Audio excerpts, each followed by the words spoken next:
Hello everyone, I'm Thersites the Historian. Today we return to H.G. Wells's The Outline of History. Today we're taking a look at his treatment of Rome at its peak. What's unique about H.G. Wells's take on Rome, especially for the time, is that he's trying to downplay Rome a bit in order to get people to appreciate the broader scope of world history. He wants people to be able to appreciate that the Persians, the Chinese, the Indians, and other civilizations around the world have also accomplished great things and are equally valid objects of study.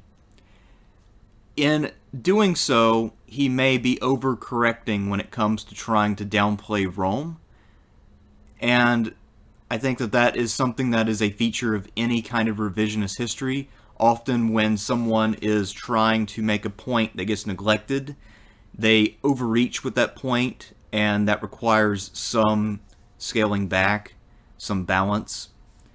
Nonetheless, I think that H.G. Wells' general point about Rome being just one of many great civilizations throughout world history is a valid one. So, at the time it came out, this was a pretty valuable lesson, especially for someone who had only really learned about Rome and maybe hadn't thought much about, say, Chinese history. This would have been a very valuable corrective. And in this chapter, after he describes the Roman Empire, he also then goes on to compare it with China. I don't get the impression that he knows all that much about Eastern history, so I imagine that section will be weak. We'll get to it when we get there.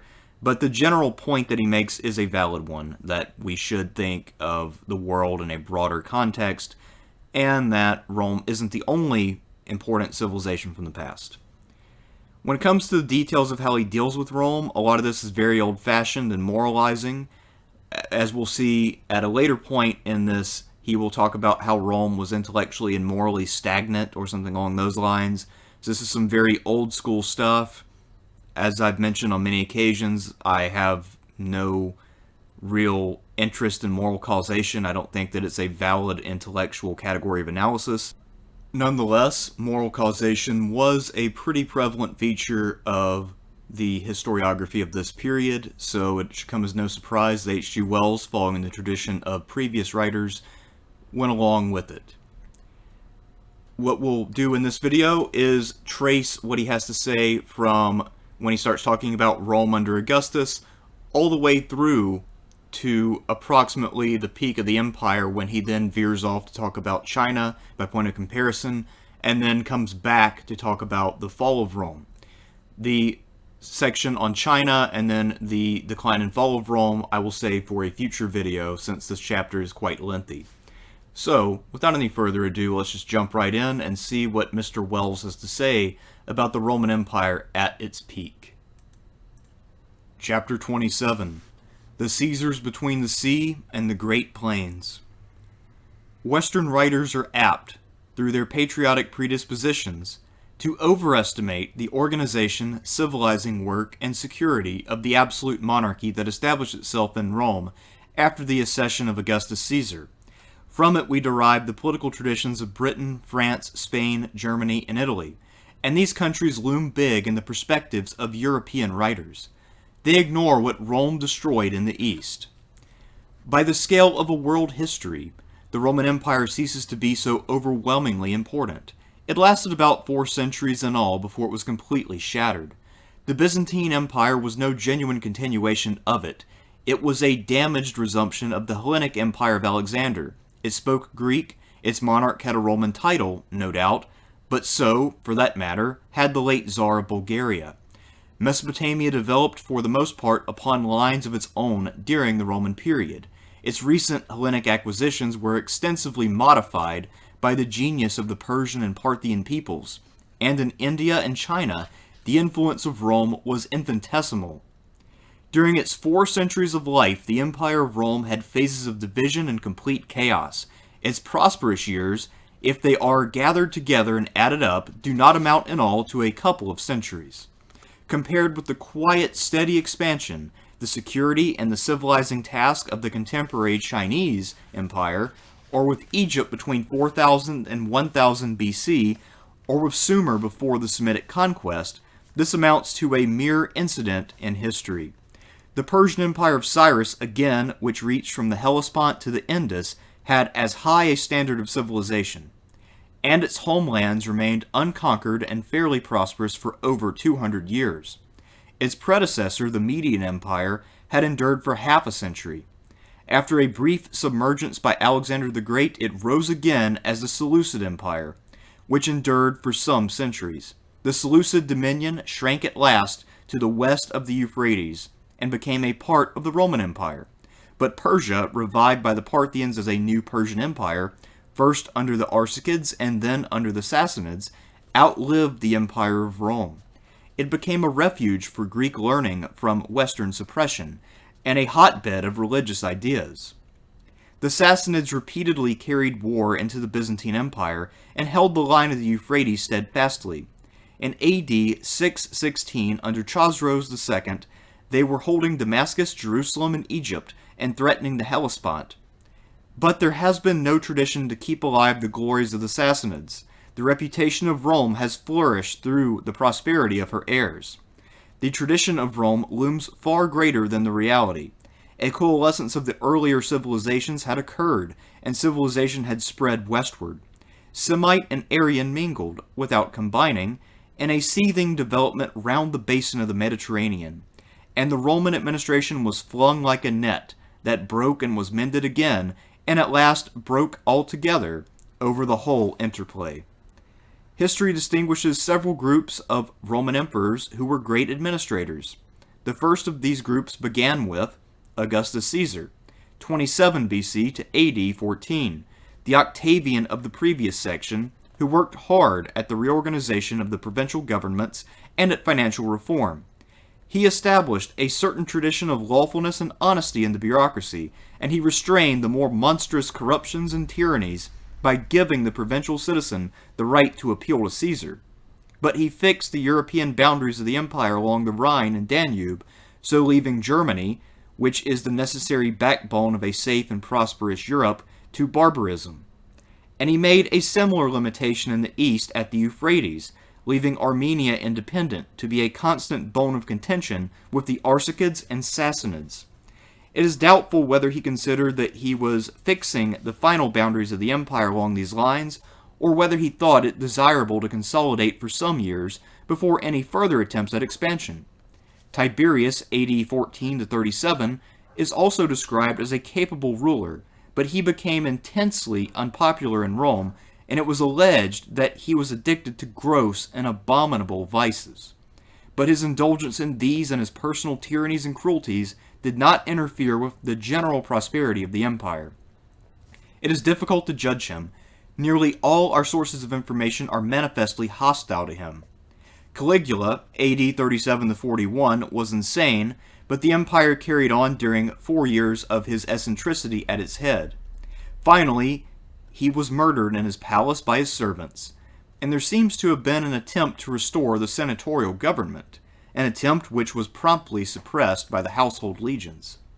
Claudius, AD 41 to 54, the uncle of Caligula, upon whom the choice of the soldiers fell, was personally uncouth, but he seems to have been a hard-working and fairly capable administrator. He advanced the westward boundary of the empire by annexing the southern half of Britain. He was poisoned by Agrippina, the mother of his adopted son Nero, and a woman of great charm and force of character. Nero, AD 54 to 68, like Tiberius, is credited with monstrous vices and cruelties, but the empire had acquired sufficient momentum to carry on through his 14 years of power. He certainly murdered his devoted but troublesome mother and his wife, the latter as a mark of devotion to a lady, Poppaea, who then married him. But the domestic infelicities of the Caesars are no part of our present story. The reader greedy for criminal particulars must go to the classical source, Suetonius. These various Caesars and their successors and their womenkind were probably no worse essentially than most weak and passionate human beings, but they had no real religion, being themselves gods. They had no wide knowledge on which to build high ambitions. Their women were fierce and often illiterate, and they were under no restraints of law or custom. They were surrounded by creatures ready to stimulate their slightest wishes and to translate their vaguest impulses into action. What are mere passing black thoughts and angry impulses with most of us became, therefore, deeds with them. Before a man condemns Nero as a different species of being from himself, he should examine his own secret thoughts very carefully. Nero became intensely unpopular in Rome, and it is interesting to note that he became unpopular not because he murdered and poisoned his intimate relations, but because there was an insurrection in Britain under a certain queen, Boudica, and the Roman forces suffered a great disaster AD 61, and became there because there was a destructive earthquake in southern Italy. The Roman population, true to its Etruscan streak, never religious and always superstitious, did not mind a wicked Caesar, but it did object strongly to an unpropitious one. The Spanish legions rose in insurrection under an elderly general of 73, Galba, whom they acclaimed emperor. He advanced upon Rome, carried in a litter. Nero, hopeless of support, committed suicide AD 68. Galba, however, was only one of a group of would-be emperors. The generals in command of the Rhine legions, the Palatine troops, and the eastern armies each attempted to seize power. Rome saw 4 emperors in a year: Galba, Otho, Vitellius, and Vespasian.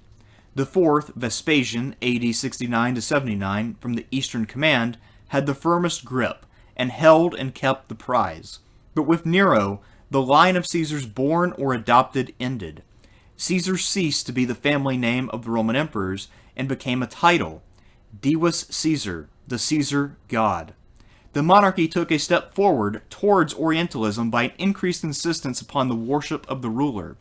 So ended the first group of Caesars, just 95 years of them. Vespasian, AD 69 to 79, and his sons Titus, AD 79, and Domitian, AD 81, constitute, as it were, a second dynasty, the Flavian. Then, after the assassination of Domitian, came a group of emperors related to one another not by blood, but by adoption, the adoptive emperors.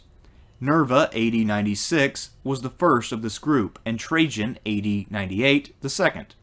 They were followed by the tireless Hadrian, AD 117, Antoninus Pius, AD 138, and Marcus Aurelius, AD 161 to 180.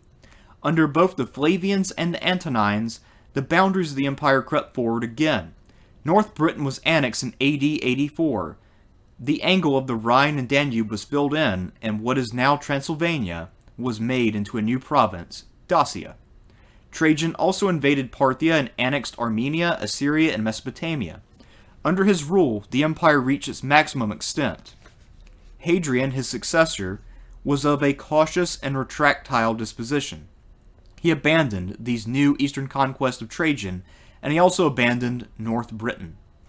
He adopted the Chinese idea of the limiting wall against barbarianism, an excellent idea so long as the pressure of population on the imperial side of the wall is greater than the pressure from without, but worthless otherwise. He built Hadrian's Wall across Britain, and a palisade between the Rhine and the Danube. The full tide of Roman expansion was past, and in the reign of his successor, the North European frontier was already actively on the defensive against the aggression of Teutonic and Slavic tribes. Marcus Aurelius Antoninus is one of those figures in history about which men differ widely and intensely. To some critics, he seems to have been a priggish person. He dabbled in religions and took a pleasure in conducting priestly ceremonies in priestly garments, a disposition offensive to common men. And they resent his alleged failure to restrain the wickedness of his wife Faustina. The stories of his domestic infelicity, however, rest on no very good foundations, though certainly his son Commodus was a startling person for a good home to produce. On the other hand, he was unquestionably a devoted and industrious emperor, holding social order together through a series of disastrous years of vile weather, great floods, failing harvest and famine, barbaric raids and revolts, and at last, a terrible universal pestilence. Says F. W. Farrar, quoted in the Encyclopedia Britannica, he regarded himself as being, in fact, the servant of all, the registry of the citizens, the suppression of litigation, the elevation of public morals, the care of minors, the retrenchment of public expenses, the limitation of gladiatorial games and shows, the care of roads, restoration of senatorial privileges, the appointment of none but worthy magistrates, even the regulation of street traffic, these and numberless other duties so completely absorbed his attention that, in spite of indifferent health, they often kept him at severe labor from early morning till long after midnight. His position indeed often necessitated his presence at games and shows, but on these occasions he occupied himself either in reading or being read to, or in writing notes. He was one of those who held that nothing should be done hastily, and that few crimes were worse than waste of time. But it is not by these industries that he is now remembered. He was one of the greatest exponents of the Stoical philosophy, and in his meditations, jotted down in camp and court, he has put so much of a human soul on record as to raise up for himself and each generation a fresh series of friends and admirers. With the death of Marcus Aurelius, this phase of unity and comparatively good government came to an end, and his son Commodus inaugurated an age of disorder. Practically, the empire had been at peace within itself for 200 years. Now, for 100 years, the student of Roman history must master the various criminology of a number of inadequate emperors, while the frontier crumbled and receded under barbarian pressure. One or two only seem to have been able men, such were Septimius Severus, Aurelian, and Probus. Septimius Severus was a Carthaginian, and his sister was never able to master Latin. She conducted her Roman household in the Punic language, which must have made Cato the Elder turn in his grave. The rest of the emperors of this period were chiefly adventurers too unimportant to the grand scheme of things for us to note. At times, there were separate emperors ruling in different parts of the distracted empire. From our present point of view, the Emperor Decius, who was defeated and killed during a great raid of the Goths into Thrace in AD 251, and the Emperor Valerian, who together with the great city of Antioch was captured by the Sassanid Shah of Persia in AD 260, are worthy of notice because they mark the insecurity of the whole Roman system, and the character of other outer pressures upon it. So too is Claudius, the conqueror of the Goths, because he gained a great victory over these people at Nish in Serbia AD 269, and because he died, like Pericles, of the plague. Through all these centuries, intermittent pestilences were playing a part in weakening races and altering social conditions, a part that has still to be properly worked out by historians. There was, for instance, a great plague throughout the empire between the years AD 164 and 180, in the reign of Marcus Aurelius. It probably did much to disorganize social life and prepare the way for the troubles that followed the accession of Commodus. The same pestilence devastated China, as we shall note in section 5 of this chapter. Considerable fluctuations of climate had also been going on in the 1st and 2nd centuries, producing stresses and shiftings of population, whose force historians have still to appraise.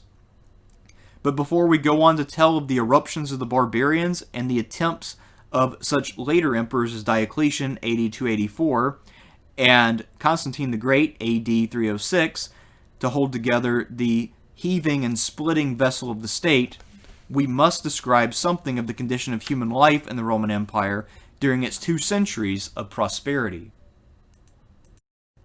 The impatient reader of history may be disposed to count the 2 centuries of order between 27 BC and AD 180 as among the wasted opportunities of mankind.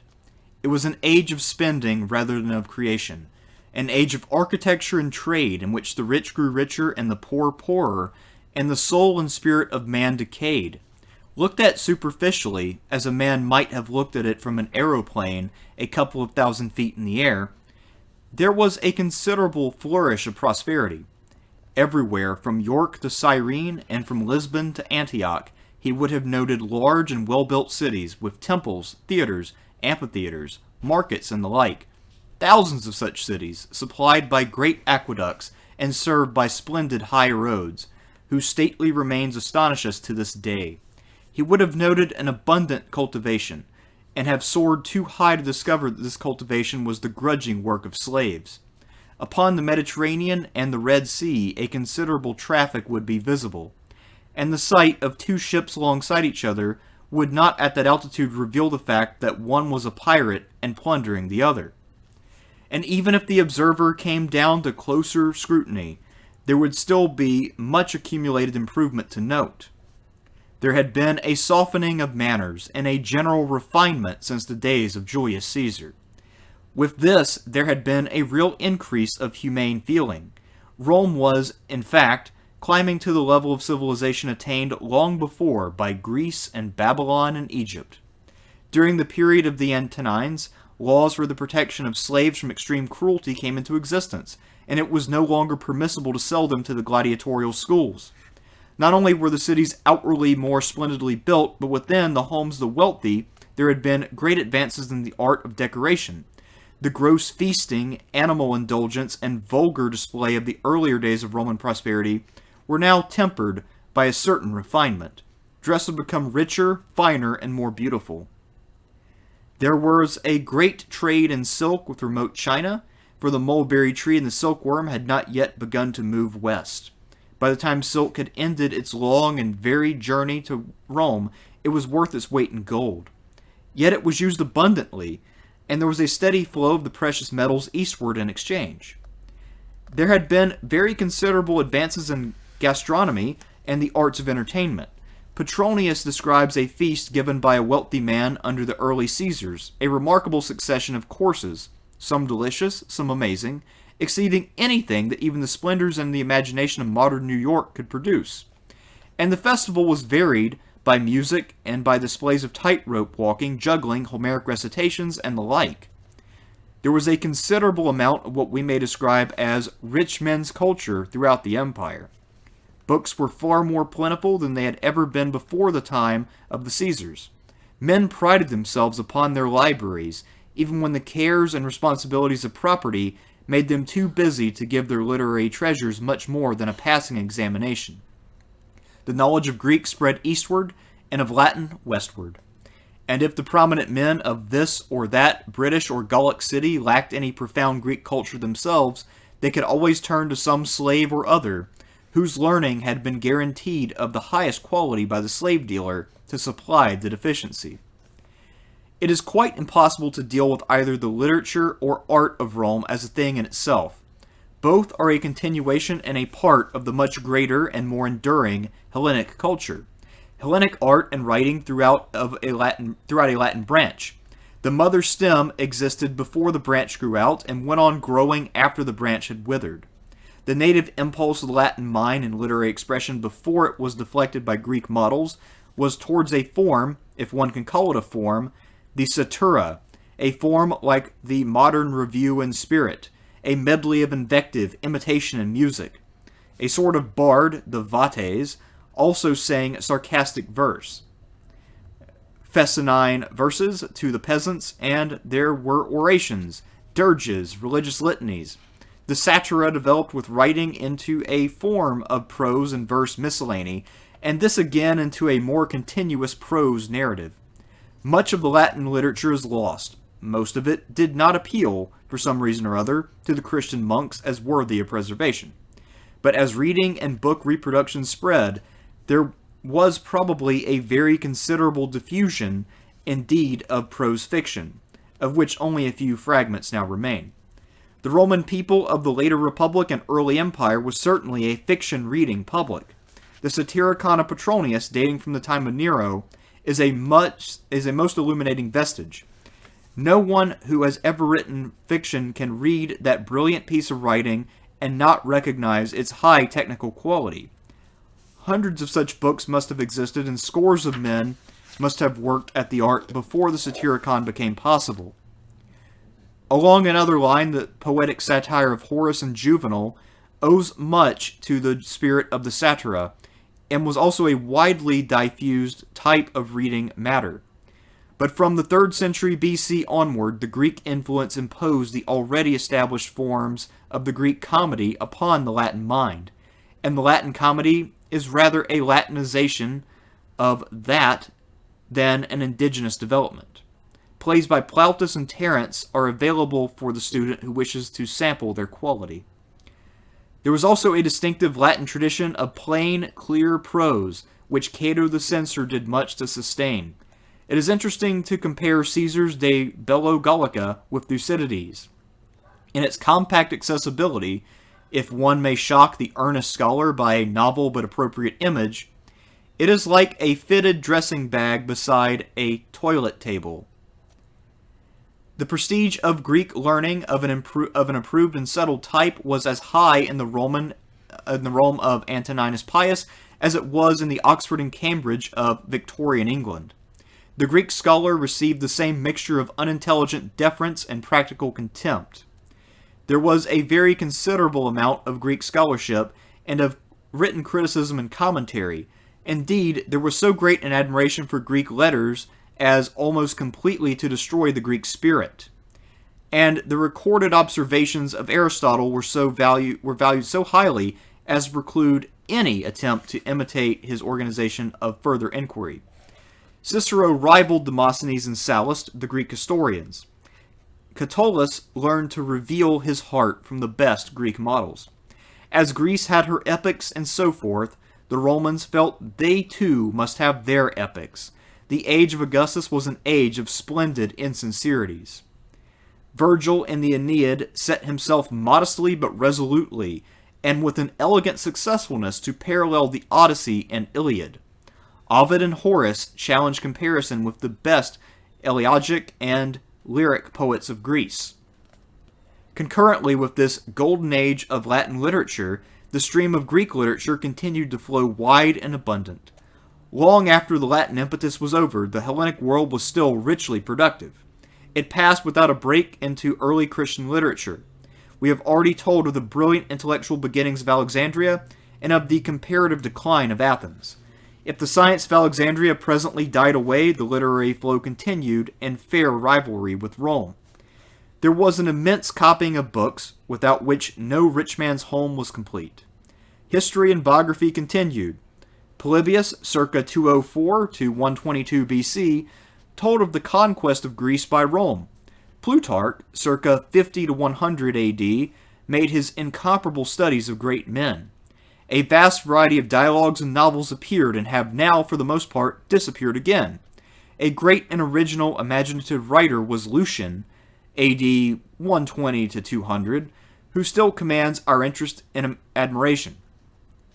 There was a considerable amount of translation between Greek and Latin. The two literatures were almost as close and as much in the same world of thought as the American and English today. All this widespread culture of the wealthy householder is to the credit of the early Roman Empire, and Gibbon makes the most of it in the sunny review of the Age of the Antonines with which he opens his Decline and Fall of the Roman Empire. His design for that great work demanded a prelude of splendor and tranquility, but he was far too shrewd and subtle not to qualify his apparent approval of the conditions he describes.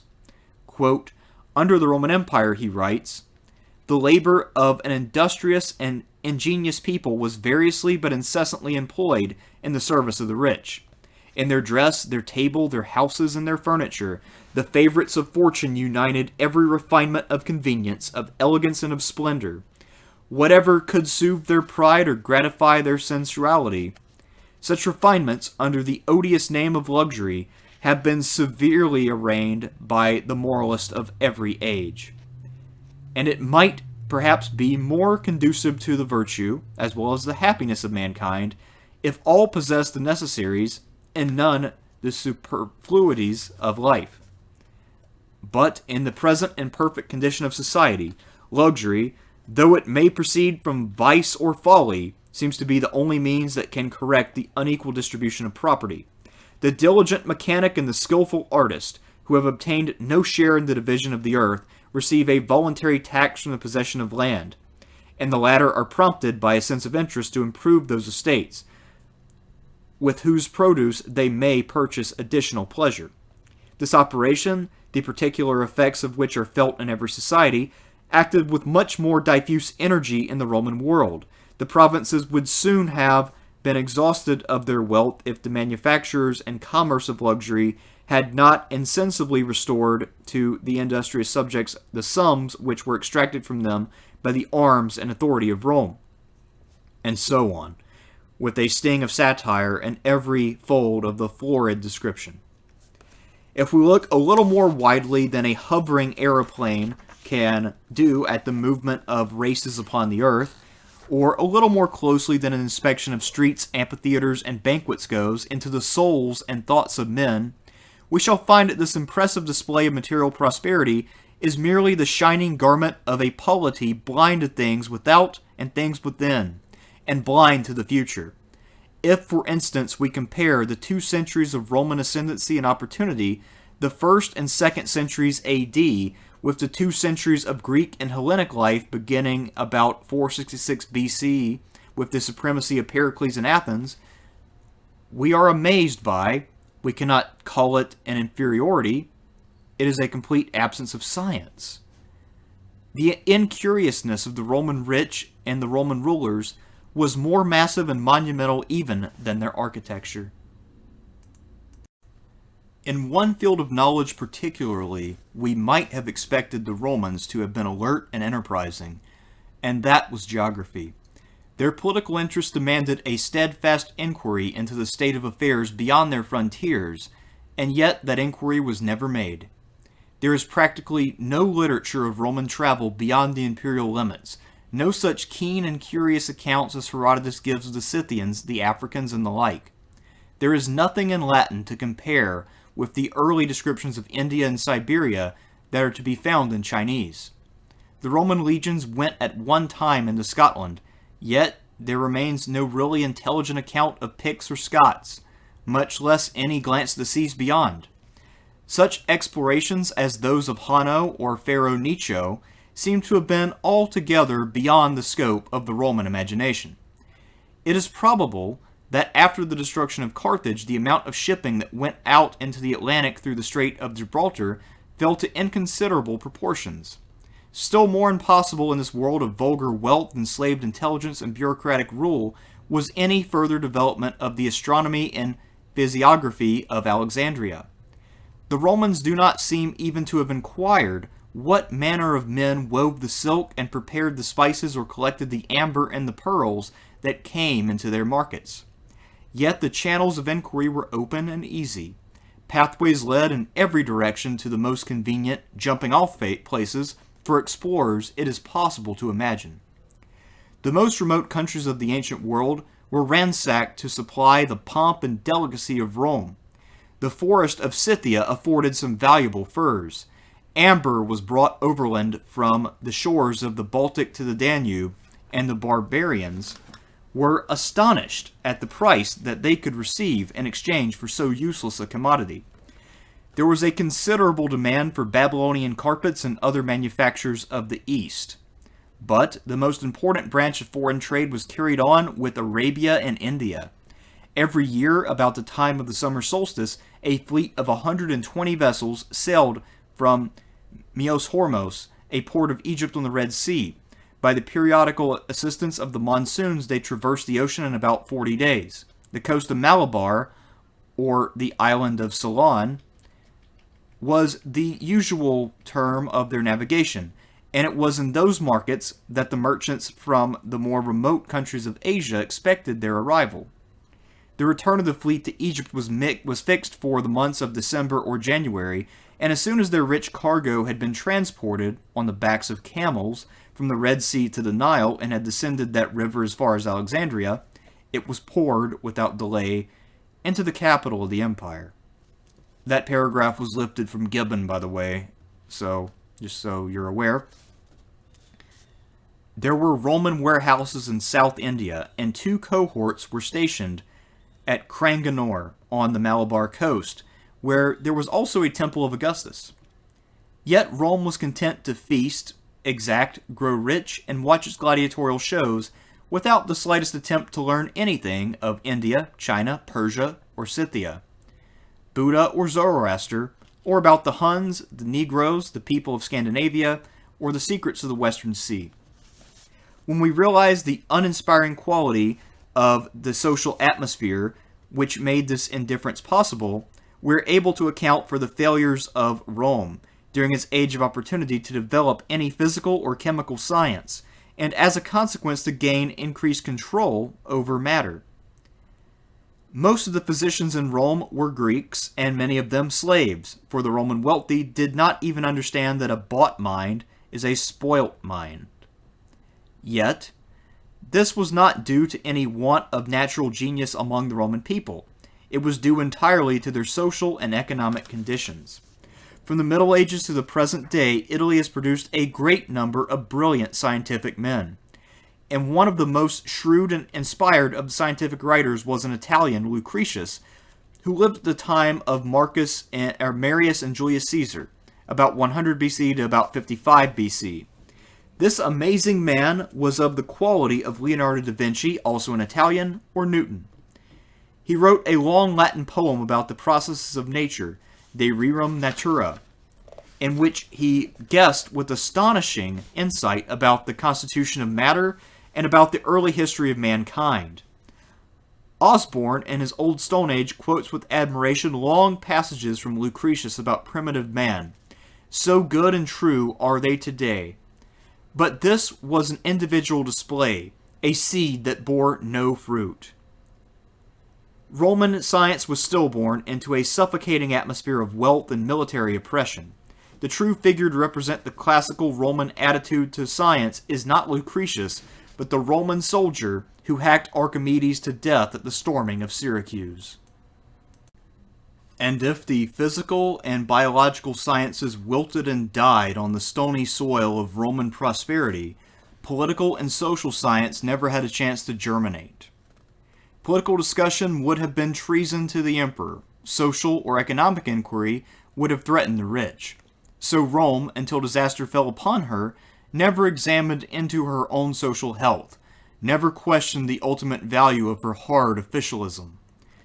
Consequently, there was no one who realized the gravity of her failure to develop any intellectual imagination to hold her empire together, any general education and common ideas that would make men fight and work for the empire as men will fight and work for a dear possession.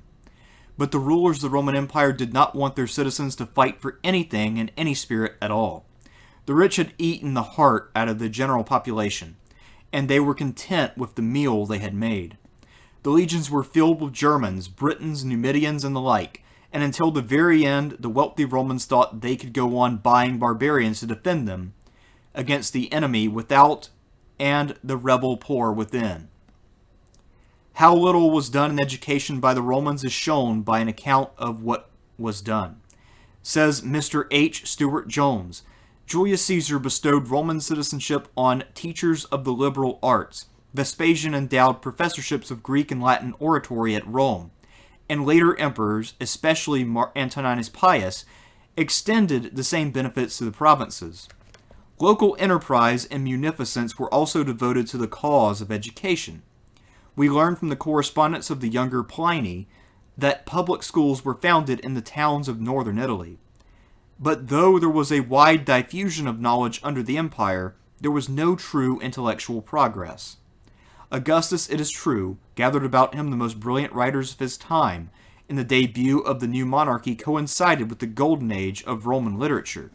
But this was of brief duration, and the beginnings of the Christian era saw the triumph of classicism and the first steps in the decline that awaits all literary movements which look to the past rather than the future. There is a diagnosis of the intellectual decadence of the age and a treatise upon the sublime by a Greek writer who wrote somewhere in the 2nd, 3rd, or 4th century AD, and who may possibly have been Longinus Philologus, which states very distinctly one manifest factor in the mental sickness of the Roman world. He is cited by Gibbon.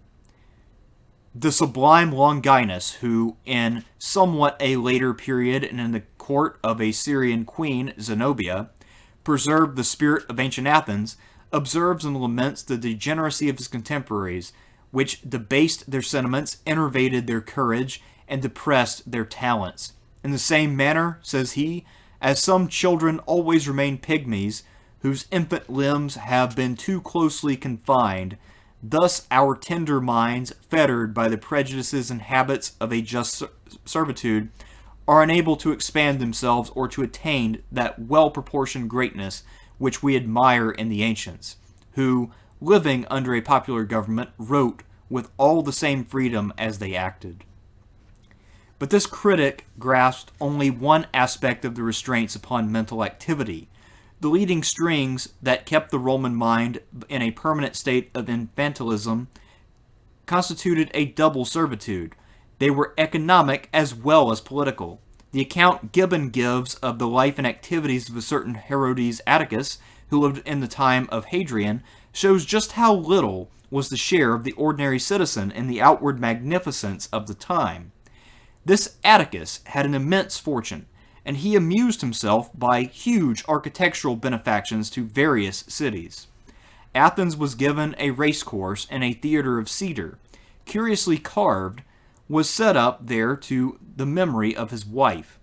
A theater was built at Corinth, a race course was given to Delphi, baths to Thermopylae, an aqueduct to Canusium, and so on, and so on. One is struck by the spectacle of a world of slaves and common people who were not consulted, and over whose heads, without any participation on their part, this rich man indulged in his displays of, quote, taste. Numerous inscriptions in Greece and Asia still preserve the name of Herodes Atticus, patron and benefactor, who ranged about the empire as though it was his private garden, commemorating himself by these embellishments. He did not confine himself to splendid buildings. He was also a philosopher, though none of his wisdom has survived. He had a large villa near Athens, and there philosophers were welcome guests so long as they convinced their patron of the soundness of their pretensions, received his discourses with respect, and did not offend him by insolent controversy. The world, it is evident, was not progressing during these 2 centuries of Roman prosperity. But was it happy in its stagnation? There are signs of a very unmistakable sort that the great mass of human beings in the empire, a mass numbering something between 100 and 150 millions, was not happy, was probably very acutely miserable beneath its outward magnificence. True, there were no great wars and conquests within the empire, little of famine or fire or sword to afflict mankind, but on the other hand, there was a terrible restraint by government, and still more by the property of the rich, upon the free activities of nearly everyone. Life for the great majority who were neither rich nor official, nor the womankind and the parasites of the rich and official, must have been laborious, tedious, and lacking in interest and freedom to a degree that a modern mind can scarcely imagine. 3 things in particular may be noted to sustain the opinion that this period was a period of widespread unhappiness. The first of these is the extraordinary apathy of the population to political events. They saw one upstart pretender to empire succeed another with complete indifference. Such things did not seem to matter to them. Hope had gone. When presently the barbarians poured into the empire, there was nothing but the legions to face them. There was no popular uprising against them at all. Everywhere the barbarians must have been outnumbered if only the people had resisted, but the people did not resist. It is manifest that to the bulk of the inhabitants of the Roman Empire did not seem to be a thing worth fighting for. To the slaves and common people, the barbarians probably seemed to promise more freedom and less indignity than the pompous rule of imperial official and grinding employment by the rich. The looting and burning of palaces and an occasional massacre did not shock the folk of the Roman underworld as it shocked the wealthy and cultured people to whom we owe such accounts as we have of the breaking down of the imperial system. Great numbers of slaves and common people probably joined the barbarians, who knew little of racial or patriotic prejudices and were open-handed to any promising recruit. No doubt in many cases the population found that the barbarian was a worse infliction even than the tax gatherer and the slave driver, but that discovery came too late for resistance or the restoration of the old order. And as a second symptom that points to the same conclusion that life was hardly worth living for the poor and the slaves and the majority of people during the age of the Antonines, we must reckon the steady depopulation of the empire. People refused to have children.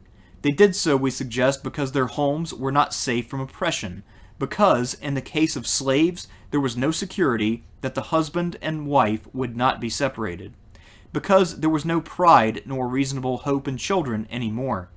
In modern states, the great breeding ground has always been the agricultural countryside, where there is a more or less secure peasantry.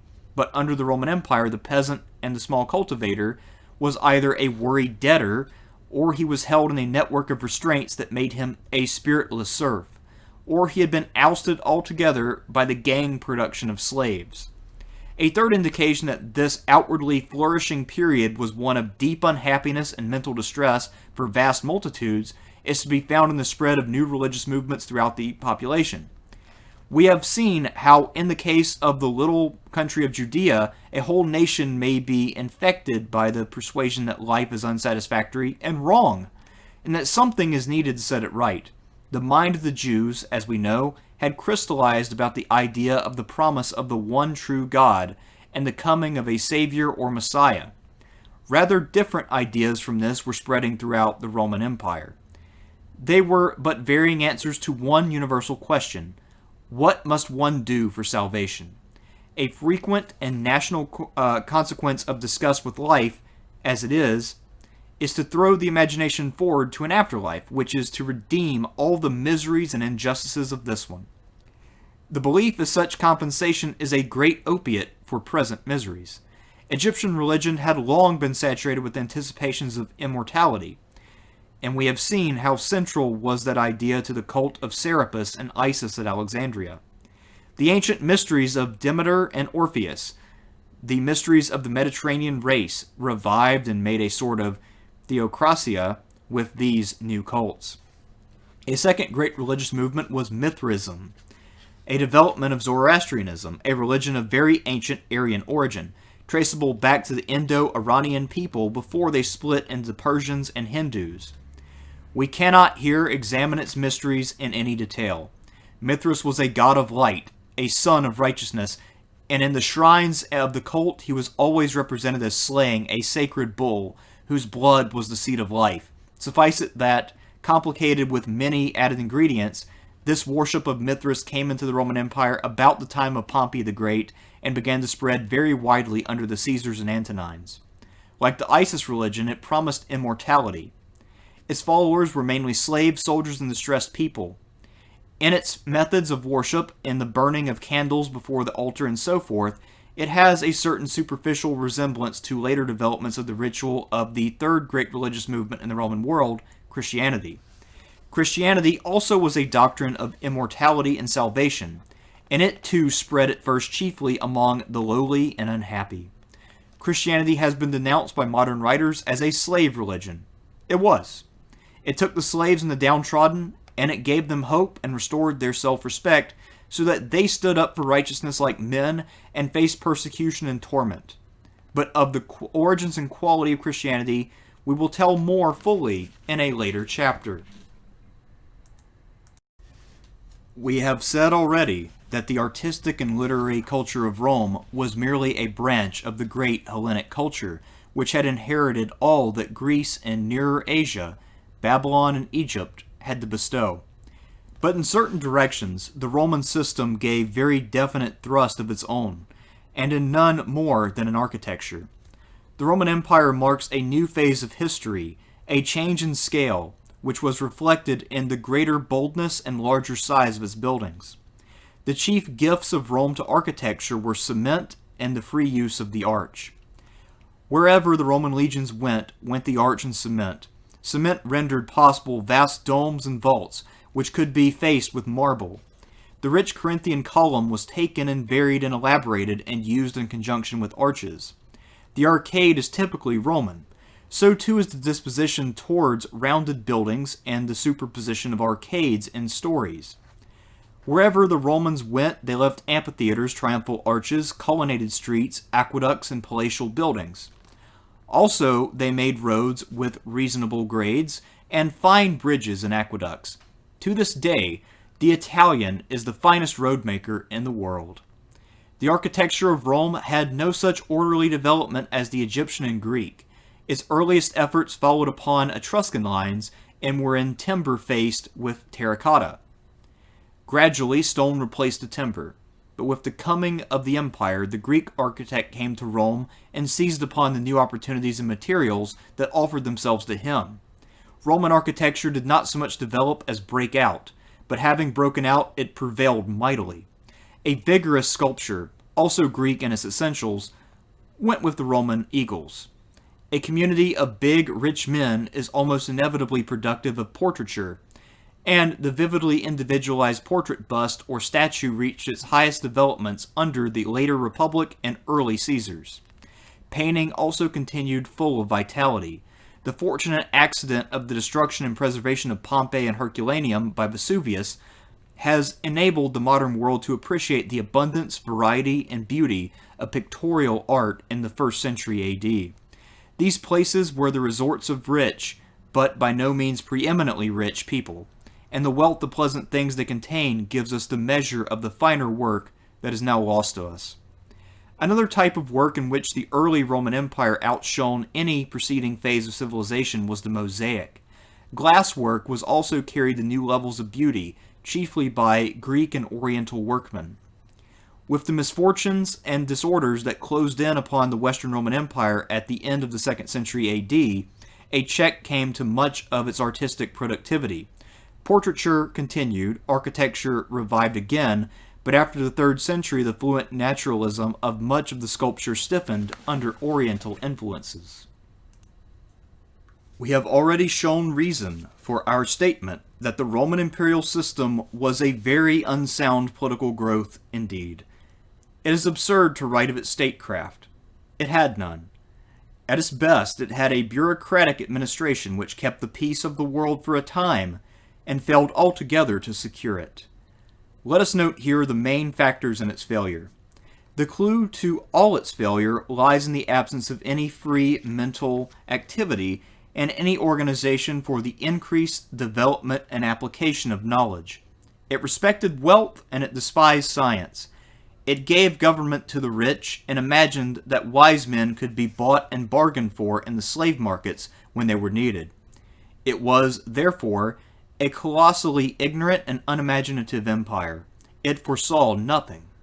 It had no strategic foresight because it was blankly ignorant of geography and ethnology. It knew nothing of the conditions of Russia, Central Asia, and the East. It was content to keep the Rhine and Danube as its boundaries and to make no effort to Romanize Germany. But we need only look at the map of Europe and Asia showing the Roman Empire to see that a willing and incorporated Germany was absolutely essential to the life and security of Western Europe. Excluded, Germany became a wedge that only needed the impact of the Hunnish hammer to split up the whole system. Moreover, this neglect to push the boundaries northward to the Baltic left that sea in the North Sea as a region of experiment and training and instruction in seamanship for the Northmen of Scandinavia, Denmark, and the Frisian coast. But Rome went on its way stupidly, oblivious to the growth of a newer and more powerful piracy in the north. That same unimaginative quality made the Romans leave the seaways of the Mediterranean undeveloped. When presently the barbarians pressed down to the warm water, we read of no swift transport of armies from Spain or Africa or Asia to the rescue of Italy and the Adriatic coast. Instead, we see the Vandals becoming masters of the western Mediterranean without so much as a naval battle. The Romans had been held at the Euphrates by an array of mounted archers. It was clear that as the legion was organized, it was useless in wide-open country, and it should have been equally clear that sooner or later the mounted nomads of East Germany, South Russia, or Parthia were bound to try conclusions with the empire. But the Romans, 200 years after Caesar's time, were still marching about, the same drilled and clanking cohorts that they had ever been, easily ridden round and shot to pieces. The empire had learned nothing even from Carrhae. The incapacity of the Roman imperialism for novelty and methods of transport, again, is amazing. It was patent that their power and unity depended upon the swift movement of troops and supplies from one part of the empire to another. The Republic made magnificent roads. The empire never improved upon them. 400 years before the Antonines, Hero of Alexandria had made the first steam engine. Beautiful records of such beginnings of science were among the neglected treasures of the rich men's libraries throughout the imperial domains. They were seed lying on stony ground.